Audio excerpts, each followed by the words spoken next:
Hello, everybody. We have wonderful Memuna here. She will talk about Netflix, how and why they succeeded. All right, perfect, perfect. Hello, everybody from my side. I'm Memuna, and I'm not going to discuss who I am and what I do. I will dive straight into the case study of how Netflix got successful, right? I would like to discuss a little bit of context, why I chose this topic. Okay, I got invitation from Robert that, hey Memuna, let's do an event. Let's talk about something, okay? Come up with a cool idea. And I was watching Netflix at that time, and I was like, okay, let's do a case study. Let's do it about Netflix. Why not?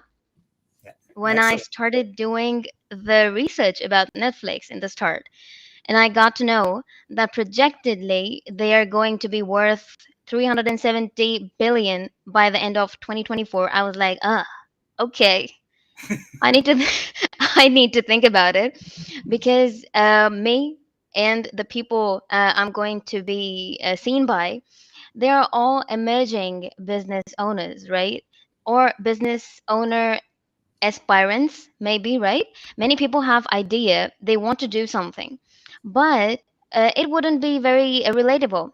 But then I hit the thought that why not? Because everybody of us want to do something big from our perspective, right? So Mhm. why not look at something that is already big? And that was not big in the start. Like they are in the business for 27 years.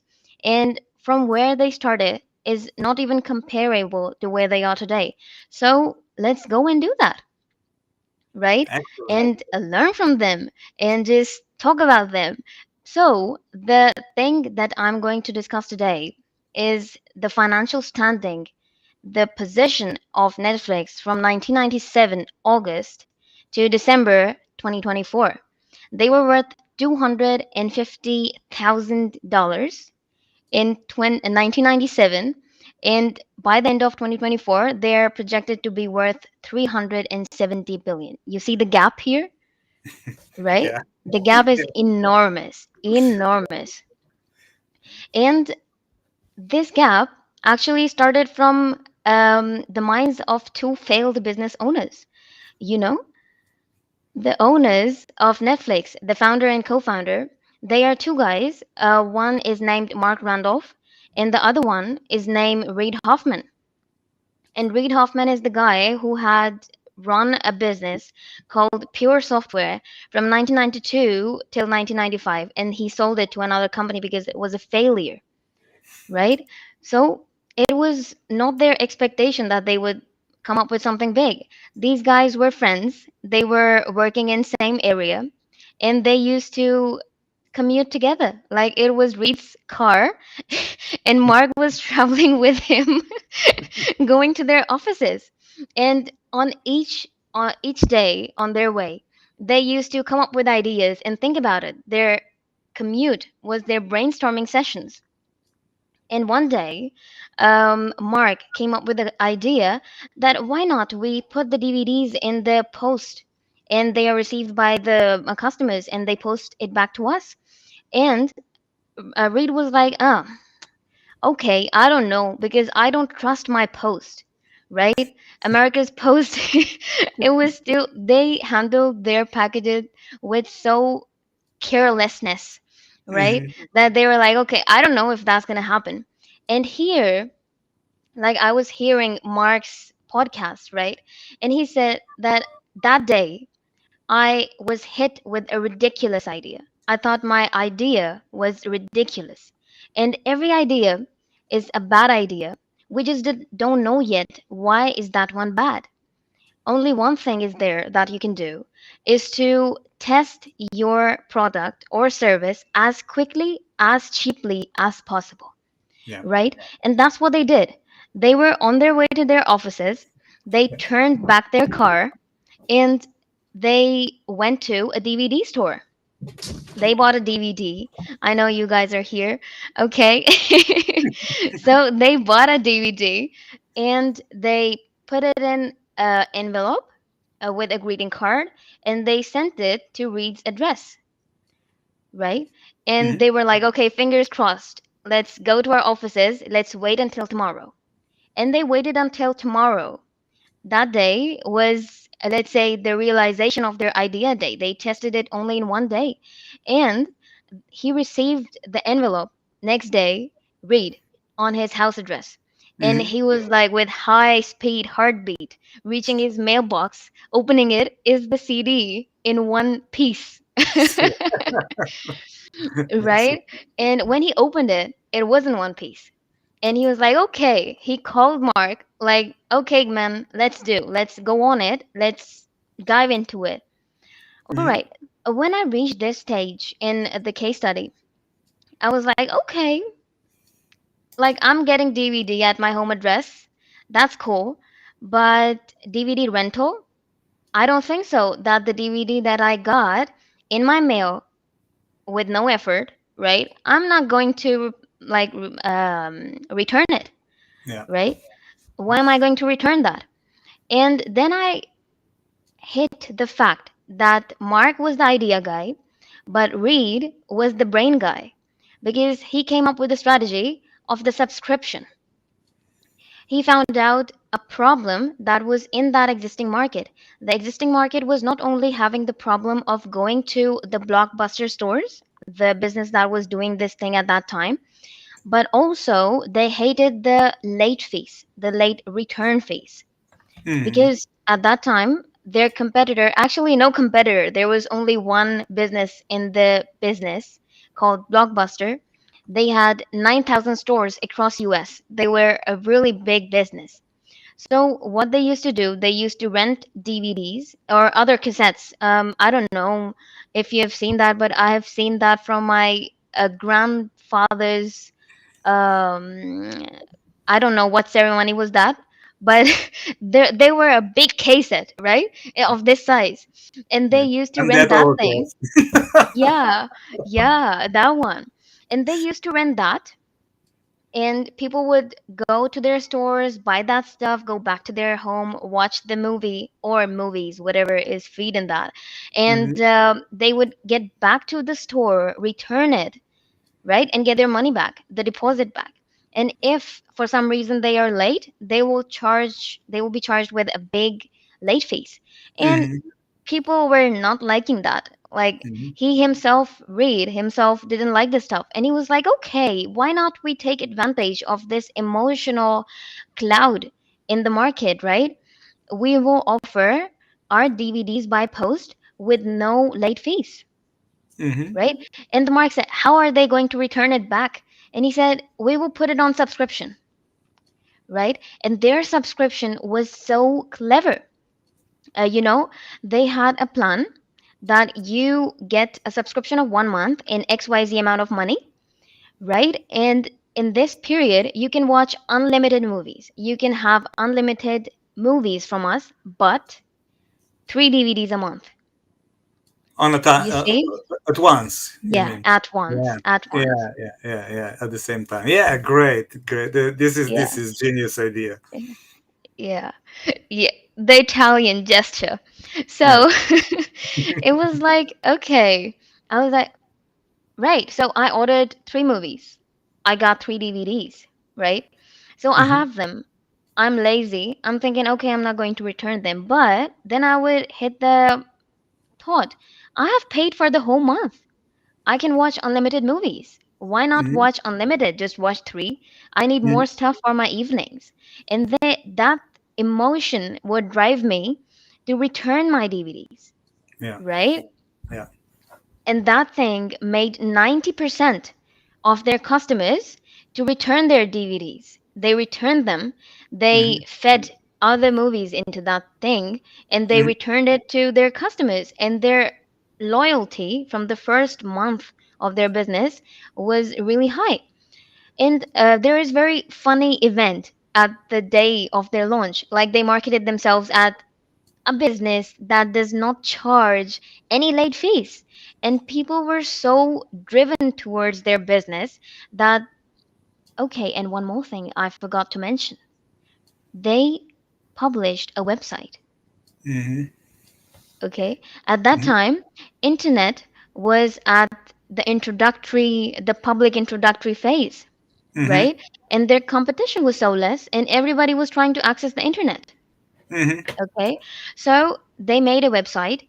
They made many pages for each genre of the movies, right? So a person who has a specific taste would not need to go through the whole thing. They will go through only their taste, Mm-hmm. right?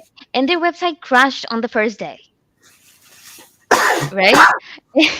And their website was crashed so bad that one of the founders had to run themselves to the nearest server store and buy new servers to accommodate the demand that they had created, Mm-hmm. right?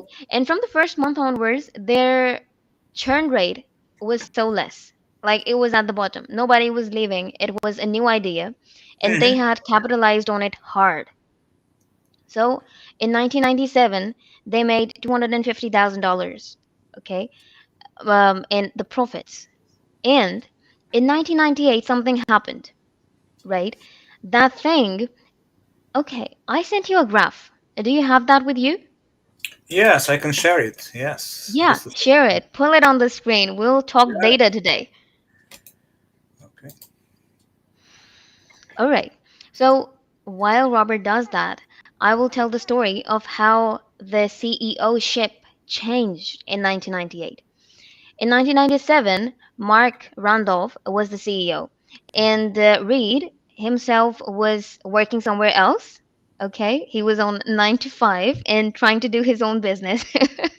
Okay, that's so funny because it relates to me so hard, right? And that okay, he was treating himself as angel investor, not the active business partner. Okay, so that was happening then. And in 98, he felt, okay, I need to take my place inside the company and run the company myself, along with Mark. So he asked, okay, let's switch seats. You will become the CTO or CFO, I don't remember the exact name. But he stepped down to accommodate Reed. And somebody asked Mark that, man, why did you give up your position, right? Why did you give up your position for Reed? It's like very hard for a person who is at the higher seat, the biggest seat in an organization, to step down and accommodate somebody else. And what he said is that Reed is a very technical guy. I consider myself as someone who is really fast at analyzing, right? It's okay like this. It's okay. Or I think we take this down for a moment. When we reach 2013, this is the best. This is the No. best. No. Yeah, this one is the best. Okay. Okay. So he was like, okay, Reed is the guy who has faster analytical capabilities than me. I'm really fast at locating and visualizing the issue and finding the connection points, but Reed is even faster than me. So I just loved how egoless he was at this point, you know, because Mm-hmm. people are hit with their ego when they have to give up something. Yeah. They have to give up their power. And this company has the initial success from being non egoistic. And that's lovable, right? And that year, in 1998, they made 5.8 million. You see the growth here? Mm-hmm. Right people in right place make right decisions and make more money, Yeah. right? So that's what happened to Netflix in 1998. And their growth was so amazing based on the time that they were in, that they were offered a buyout in 99. By who? Guess. I know. By who? I heard that yesterday. Okay. I'm going to repeat. I'm going to repeat. Behave like you don't know, okay? All right. So, guess who? You're smiling. It was Yeah. Amazon. It was Amazon. It was Jeff Bezos, right? He was growing at that time, and he was initially his business was like a bookstore, and at that point he was trying to expand his range of services into other industries, and his main interest was music and movies. Mhm. So Mhm. they got offered a buyout by Amazon, and they were like, okay, let's go and get on this meeting with them, right? And he, Jeff Bezos, offered them $15 million, right? $15 million for their company that has been running for less than 24 months. And they were like, okay, we made a lot of money in 24 months. Let's do that. But at that point, right, Reed, aka Power BI plus AI, right, like right time visualization and analysis, that guy thought that my company cannot be valued correctly, right? Because when we are seeing some companies being sold, let's talk a little bit finance here, right? Okay. Whenever a company is getting sold, the company gets evaluated, Mhm. right? Their valuation is done by various methods, but for successful companies especially, future cash flow method is used. And their historic figures are taken, multiplied by a figure, the expected growth index, and Mhm. it's taken to a certain point of time in the years, and then it's discounted back and the company is valued, right? Mhm. So their growth, if you see, from $250,000 to 5.8 million, the growth is even more than 1000%, right? Mhm. It's more than 10 times. Actually, it's even more than 20 times. And he was like, no, my business is at the boom. Why not give it a chance, right? Because Yeah. this is a money making machine. I worked on it 1 year and it has paid back so well. Why not just take the risk? Just Mhm. let's do that, Mhm. right? And these two guys exited that meeting without any deal, and they carried on their DVD business, the DVD by post business, until 2007, right? Mhm. And their business was so successful because of one major reasons. That was their no store scheme, Mhm. right? They had no store. Their competitor, Blockbuster, they had, as I mentioned previously, 9,000 stores across US. Big Mhm. stores with big infrastructure, with a lot of employees, a big maintenance charge, and a lot of legal stuff, right? You know how difficult it is to monitor. Okay, even the accounting for so many warehouses and so many shops is difficult, right? So Okay. just imagine about the whole business itself, Mhm. right? They were incurring a lot of cost there. And these two guys, on the other hand, with their post envelopes and DVDs in their one warehouse, right? They were on the on the competition. It's funny, right? Yeah. And the main driving force behind that is their confidence, right? Mhm. Is their belief in themselves, right? Yeah. And they were so successful until 2007, but by that time they had expanded throughout US, right? So when they were across US, they had to open multiple warehouses at multiple locations Mhm. to ensure that the post time is within 24 hours, Mhm. right? So their Yeah. CFO was banging at their door that your capex and opex is so high, you need to lower it. It's too Mhm. much. It's against the business model, Mhm. Mhm. right? And they were like, okay, because OPEX means the rentals that they were paying for the locations. They had a mix of owned locations and rented locations. Mhm. The rented locations have rents, that is the money burned, right? That money is not going to come back. Mhm. However, on the other hand, we have CAPEX, or the capital investments, the a warehouse owned by the company, right? And their expenses.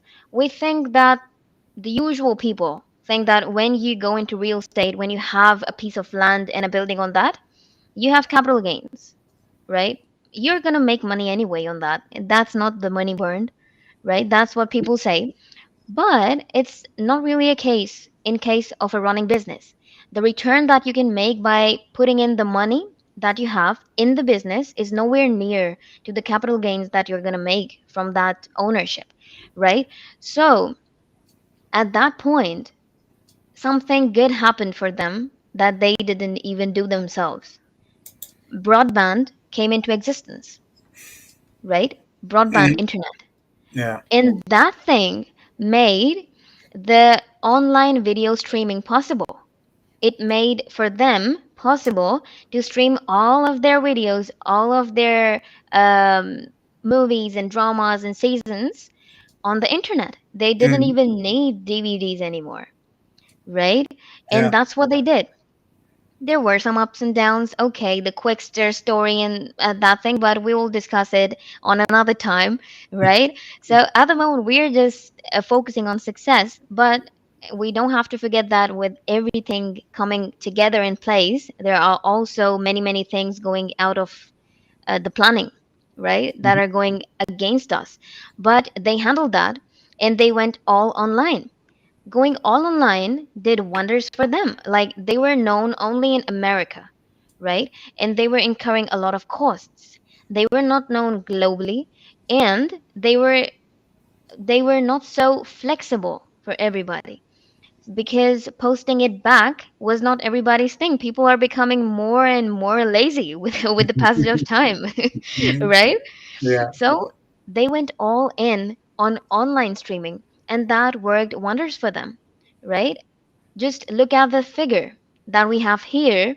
On 1999, they are worth 5.8 million, and on 2007, they are worth 5.8 billion. Just look at this growth till this time, and this thing multiplied by 300% between 2007 and 2008 because going online, right? Mhm. They increased their customer base. Now, actually, this is the point where they got known to you and me. And this was their embarkment on the new journey. Their prices, their subscription plans, everything was so like in place at that time that they shot four shots. They shot, what is that called? They hit four targets with one shot. Yeah. Uh, So they decreased their costs, they increased their customer base, they increased customer loyalty, and they grew their revenue by 300% within 12 months after doing this change, mhm. right? And from this point onwards to 2013, now they're worth $21.8 billion, right? So it's more than four times in the span of, I think, 6 years, right? Mhm. They multiplied by four in the span of 6 years. In this period, 2013 was really special for them because at this time they officially were declared the world's largest streaming platform with 200 million subscribers, right? It was like such a milestone for them. And the same year, they thought, okay, till now, we don't have any segmentation. Segmentation is like not putting all of your eggs in one basket, right? But Mhm. until here, they were streaming other people's content. And doing that, they were putting all of their eggs in one basket. So they Mhm. thought, okay, now we need to have a segment. Now we have to do some service differentiation and something, right? So what did they do? They came up with a plan. Actually, they had came up with a plan in 2011 of having their own original content, the Netflix original, right? But they didn't do it until they got the tag of world's largest streaming platform, Mhm. right? And the same year they launched their first original, right? So theoretically, when a business is segmented, the risk is reduced, right? Yeah. But you see, movie success is so unpredictable. I don't Mhm. believe in that, right? Mhm. So regardless of the money, the billions they have, the success is unpredictable and they're taking a risk here, right? But at some point of time, I believe that money becomes less important and people become more important, right? People are more valuable at some points, Mhm. and people are brought in by money. Right?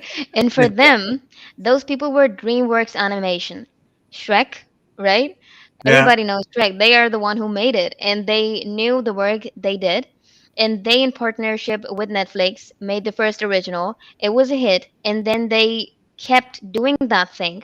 And in 2020, they spent $14 billion, right? $14 billion on the on the, what is that called, production. Yeah, Hmm. production of their original content. But in 2020 they hit the biggest mark. They had hit the 200 billion. You see that spot, the hike in the chart? Yeah. They had hit 200 billion mark in 2020. Why? Because everybody was on their couches watching Netflix, and it was all attributable to Corona, Yeah. right? Yeah. Yeah. The whole world was in their home watching Netflix series and stuff and just enjoying themselves because there was nothing else to Yeah. enjoy. And Hmm. this did wonders for Netflix. Like, it was the year that was bad for many people, but it was the best year in the life of Netflix, Hmm. right? And they made 300, they were valued $338 billion in 2020, right?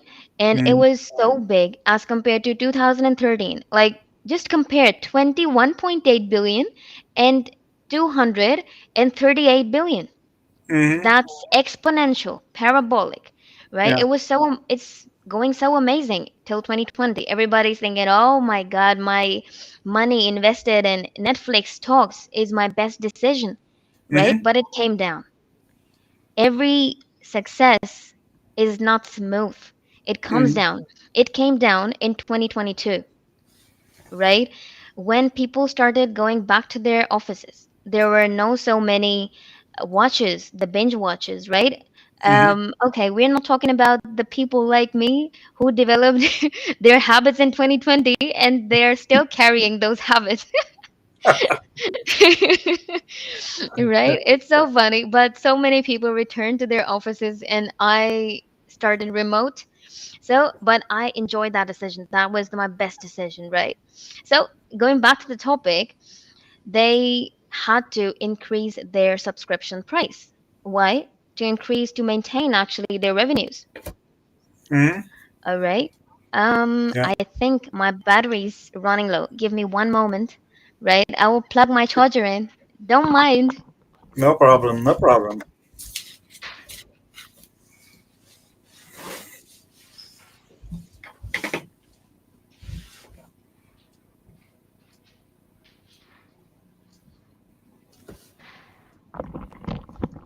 Buddy, I'm back. Okay? Right. That Yeah. Yeah. happens to Okay. everybody, you know. Yeah. So, we were on 2022. They had to increase their prices to maintain their revenues. They did so Hmm. against the sensitivity analysis. The sensitivity analysis told them that don't do that. People will not react in the way you are expecting them to. But they were like, okay, just put it in the trash and we're going to do what we're going to do. They did that, increased their prices. But something else happened that year. That was a series of bad events for Netflix, right? People are going back to their offices. Prices increased.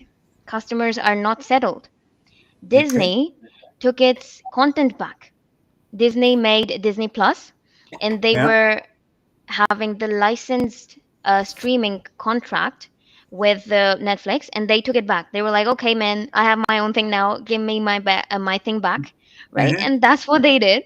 And Hmm. that's the third thing that happened bad that year. And the fourth thing was like they introduced ad-based subscription models. It was against their brand identity. Brand identity plays such an important role in the life of business that is, in my opinion, the main driver, right? Because Reid Hoffman in 2020 said, our platform is never going to have ads, and they started having ads in 2022. So Hmm. it was against their brand promise. And all these events, all these uncertainties, they make the investors nervous and they sold their stocks, right? They sold their stocks, and you see that downward gap between 2 points in 2022 mark, Yeah. right? Yeah. At that point, they had lost $100 billion. Ooh, that's a lot. Yeah. That's a lot. And they lost so much money, and they still did not move from their idea. They were like, okay, we're gonna go. We will not sell this company. They got so many offers. Okay, you cannot run Netflix. You're bad at decisions. You just ruined your brand. Just sell it. And they were like, no, we are not going to sell it. What we have decided is going to pay us back. And that did.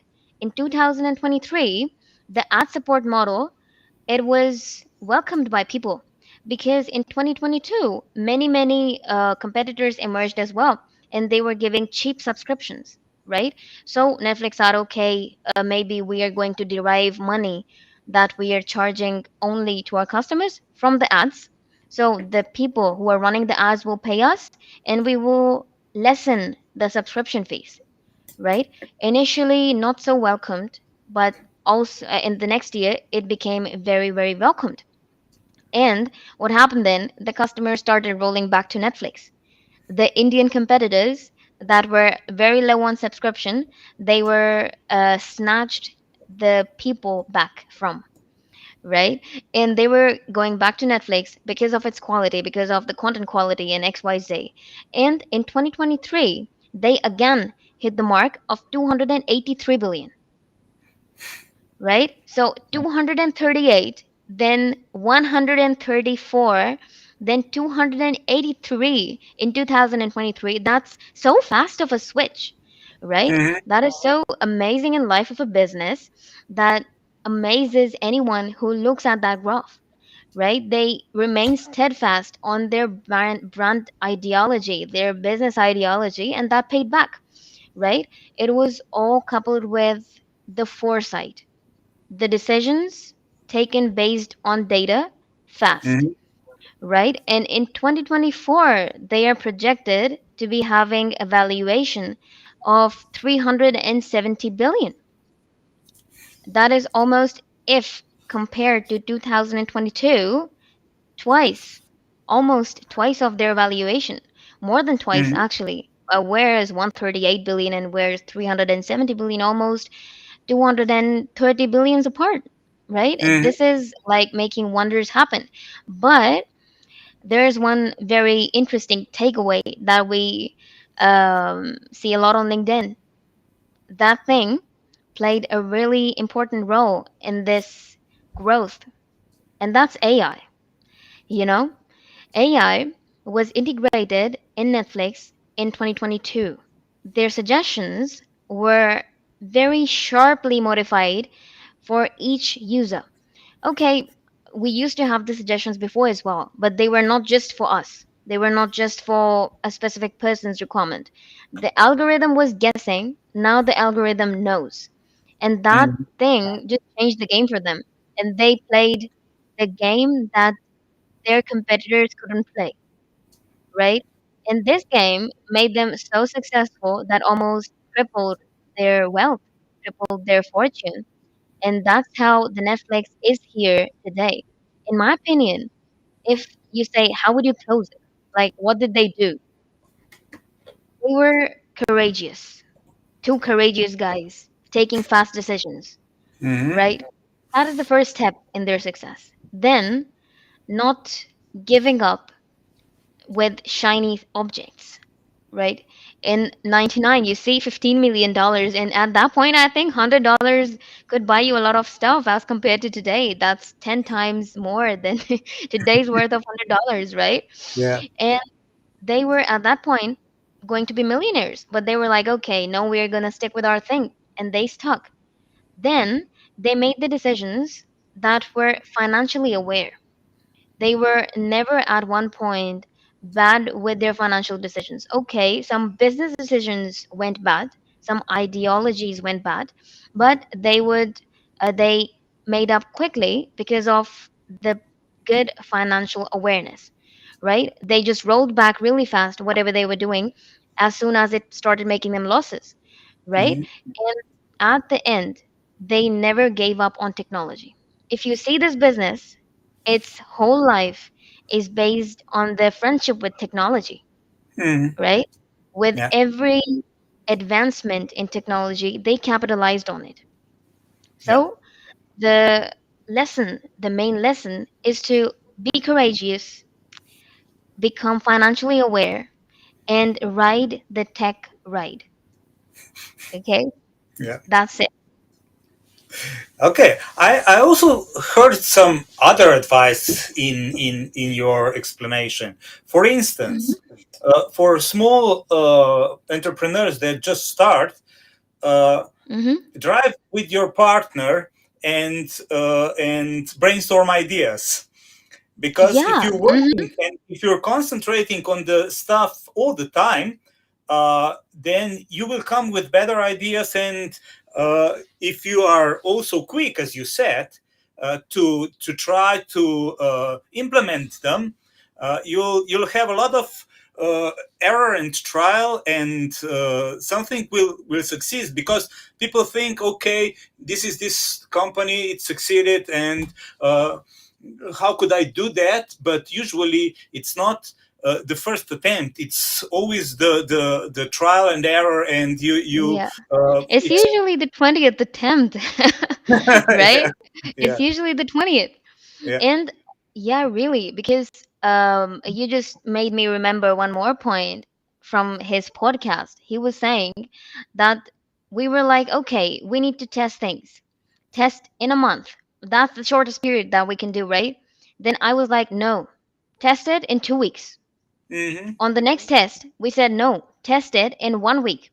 And we made the test fast enough that we tested our every new idea in 1 day. So we never regretted, oh my God, I left that idea on the table. Maybe that could be the one, right? Hmm. But they tested every idea that had at their table. And that is why they're never regretting what they did, right? And they come up with the best one in the shortest time possible. Yes, that's great. Mm-hmm. Uh, I also heard that don't be afraid to be small at the beginning, because nobody was born big. Everybody is small at the beginning. Because Yeah. people think I'm so insignificant, I couldn't do anything really important. But when you try and add a little by little, you grow, and you can grow exponentially like Netflix did. Mm-hmm. Yeah. And that's, practically true as well. Nobody was born big, even in size as well. Yeah. Yeah. That's funny. Oh my God. This session Then was amazing, Robert. Yeah. yeah, I have just one more thing, because I think it's Mm-hmm. really important. Uh, uh, ditch your ego. Uh, I think people are too many times. They think I'm good at everything, and I can do anything. And Mm-hmm. instead of concentrating on things that you do best and expand that, uh, you drive everybody crazy with concentrating on things that you suck at, and Yeah. you should Mm-hmm. really do what you do best. Mm-hmm. Yeah. It's so real because many times we see a strategy that is trending, right? So everybody starts doing that thing. Just like the new ChatGPT model. Everybody wants to work with O1, while 4.0 is better for them for the work that they want to do, Hmm. right? Yeah. And it just makes the whole thing go bad so fast beyond the imagination. So that's really a point that we don't need to focus on what's new, but also maintain, okay, test the new things, I would say, but Yeah. remain constant on what you're best at, Yeah. right? Make the new things your servants. Don't be the servants of the new things. Wow. Okay, I will write it. Okay. Great. I really like this session, Mimuna. Thank you for your analyze. I really enjoyed it. It was so I don't know inspirational, and I think what I would like also to emphasize here is that you should know your data, and that's where you are good at. And I Mm-hmm. see a lot of people, especially entrepreneurs, they're kind of afraid of the data, especially financial Mm-hmm. data. They say, okay, Yeah. don't tell me that. I'm better off without it. Yeah. Yeah. Mm-hmm. It comes up in such a dry way, you know. The numbers are so dry to look at, especially if they are maintained in Excel, right? Or Yeah. even in SQL. The SQL Yeah. is no different than Excel, just Yeah. with it's just the Excel on steroids, I would say, Yeah. right? But what I'm working on these days, I will give you a sneak peek to make Okay. the numbers fancy, right? Make them Yeah. beautiful to look at. So you don't need to dive inside the numbers and spend hours and hours seeing what's happening in your business. You just look at the thing done for you and also being analyzed for you, Hmm. Excellent. right? Yes, yes, that's one of the Mm-hmm. things. Yes, that entrepreneurs that they are doing business and they don't understand what the numbers are telling them, Mm-hmm. and Yeah. that's why they need people like you. Ah. Yeah. Okay. Okay. Anybody watching this, just send me a DM, okay? Yeah, she's really good at it. So do that. Absolutely. All right. Uh, Thank you, Thank, Robert. yeah, thank you for tonight.